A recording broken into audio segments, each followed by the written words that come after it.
አብርሃምን ደውዬ ለማናገርም ጠርቼው በአካልም ለማናገር ሞክሬ ነበረ። ጊዜም አብርሃምም ስልካቸውን አጥፍተውብኝ ልጄንም ይዘው ጠፍተዋል። ልጄ ደግሞ እንዳለ አንቺ ጋር እንዳለ ተነግሮኛል። አብርሃም አንቺ ጋር ወስዶ ብዙ በቃ አብራችሁ ለመኖር የኔ ልጅ ነጥቃችሁ አብራችሁ ለመኖር እንደፈለጋችሁና እንዳሰባችሁ እንዳቀዳችሁ ተነግሮኛል፣ ሰምቻለሁ። ስለዚህ ልጄን እንድትመልሱልኝ ፈልጋለሁ።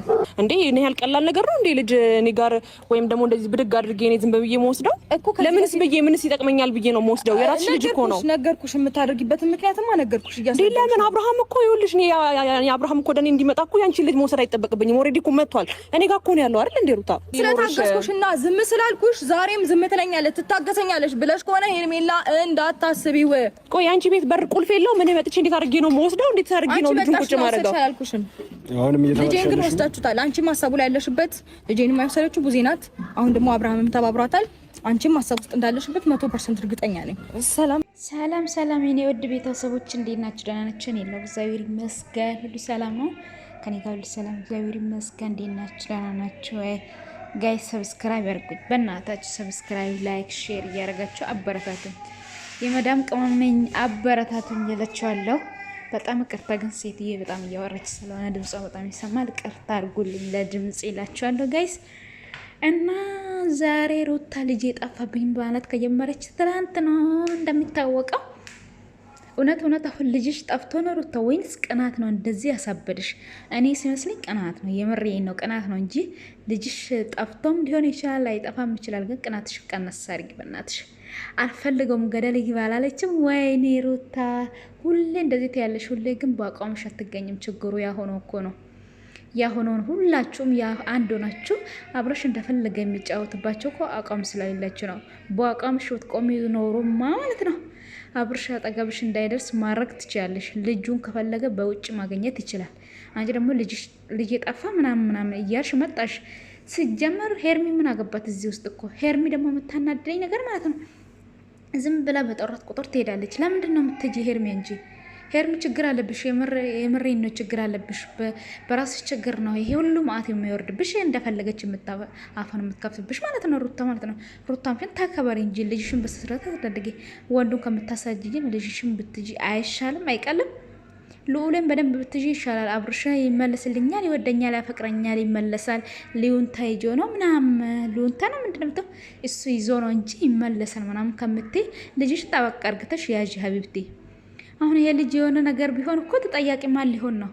ሄርሜላ ወሰደች ያለሽ፣ አብርሽ ወሰደ፣ ቤዛ ወሰደች ምናምን። ቤዛ ወስዳ ለምንድን ነው ሄርሜላ ጋር የምታደርሰው? እና ደግሞ ስልካቸውን አጠፉብኝ አልሽ እና ሄርሜላ ጋር እንዴት ነው የሚቀመጠው? ሄርሜላ ጋር ተቀምጦ ነው ሄርሜላ ስልክ ያነሳችልሽ እና ለምን ሄደሽ ሳትወስጂ አሁን? አረ ወይኔ ውሸት! አረ ማስመሰል፣ የምር ማስመሰል እስከ ጥግ ነው የምትሄድ ሩታ፣ እስከ ጥግ ማለት ነው። ምንም በማይመለከታት ሄርሜላን ጠርታ ትጠይቃለች። ጋይስ የምሬን ነው። አይገርምም? አሁን ተጠያቂ መሆን ያለበት እውነቱን ከተናገረ ማለት ነው አብርሽ ነው ልጁ ጠፋ ብላ መጠርጠር ያለባት እንጂ ሄርሜ ምንም በማይመለከታት ነው ጠርታ የምጭቀጭቃት ማለት ነው። በቃ ሰበብ ነው የምትፈልገው። ባይዘው ሩታ ሰበብ በምን ላግኛት ነው? በቃ እንዳልረሳ ነው። ሄርሜላ ራሷ አለቻት እኮ እንዳትረሽ ካልሆነ በስተቀር ልጅሽ ጠፍቶብሽ አይደለ? ባይዘው ሩታ ልጅ ጠፍቶበት እንደዚህ ቆማ ታወራለች ብላችሁ ታስባላችሁ ጋይስ? እኔ እውነትም እየመሰለኝ አይደለም። ሲጀመር እውነትም አይደለም። ግን ሩታ እንደዚህ አትሆኝ፣ የምር እንደዚህ አትሆኝ። ቆፍጠን ብለሽ ልጅሽን አሳድጊ። በቃ ካላስታዩ ልጆ እንዴ በቅድ በዚህ ልክ ያራው ይኔ ይደብራል። የምር ለራስሽ ራስ ለክብርሽ ራስ አትፈቃ። ለክብርሽማ መጨነቅ አቁምሽ ቆይተሻል። ከሄርሜላ ራስ ግን ወረጅ። ሄርሜላ ልክልክሽን ነገረችሽ። ቆማ አንቺ ቆምሽ ነው ጥላሽ ሄደችው ማለት ነው። ምክንያቱም ባላደረክችው ነው እየወቀሻት ያለችው። ብትከስሽ ራሱ ተጠያቂ ነሽ አንቺ። በመስረጃ ባልልሽ ዝም ብለሽ በቃ ተብያለሁ ብለሽ አንቺ እኮ ተብያለሁ ማለት የጀመርሽው ዛሬ አይደለም። ሲጀመር ምን ፍቅር እንደዚህ ብላለች ብለሽ አሳምነሻት አይደለ እንዴ ሄርሚን ያመጣሻት ማለት ነው። ሄርሜለም ደግሞ ምስኪን ያንቺ ውሸት እዛ ማለት ነው ያኔ ታንጫጫችበት ፍቅር ላይ ማለት ነው። በጣም የማያስመስል እስከ ጥግ ስለምችይበት ማንም አያምንሽም። አሁን ምንም ብትይ ማለት ነው ብትፈረጪ ብትቆረጪ ማንም አያምንሽም። ምክንያቱም በጣም የማስመሰል ትችይበታለሽ ማለት ነው። እስከ ጥግ ነው የምችይ።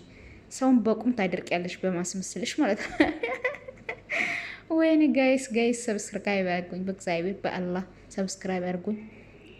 አበረታቱኝ። ሀገሬ ልገባ ነው። ሀገሬ ገብቼ እንድሰራ አበረታቱኝ። መዳም ቤት መመለስ አልፈልግም እላችኋለሁ የኔ ወዶች፣ የኔ ቅመሞች እና ሩታዬ አረጋጊ 24 ሰዓት ከሞላ ሂጂና እስቲ ነገ ታመጣላችሁ እኮ አሁን እንደዚህ ጠፋ ምናምን እና ትዕግስት ጠጣው ምናምን። እውነት አንቺ ትዕግስትሽማ አየን እኮ ይኸው ትዕግስትን እያየ ነው። ልጅሽ ጠፍቶ እንደዚህ ቆመሽ ልታወሪ ማለት ነው። እውነት ሄርሜላ ቤት ቢኖር እኮ እዚያ ትቆሚም ነበር። ሄደሽ ነው የምትወስጂ ስላለለ ማስረጃ ስላለልሽ የውሸት ወሬ ስለምታወሪ ማሳመን ስለምትፈልጊ ሰው ማለት ነው። በውሸት ሰው ማሳመን ስለምችይበት እንደዛ መስሎሽ ሄርሜላ ማሳመን ነበር ሀሳብሽ የጠራሻት፣ ግን አልተሳካልሽም የኔ ውድ። ምንም ልናደርግልሽ አንችልም። ሄርሜዬ ደግሞ አንቺ ማለት ነው በተጠራሽ ቁጥር አትጂ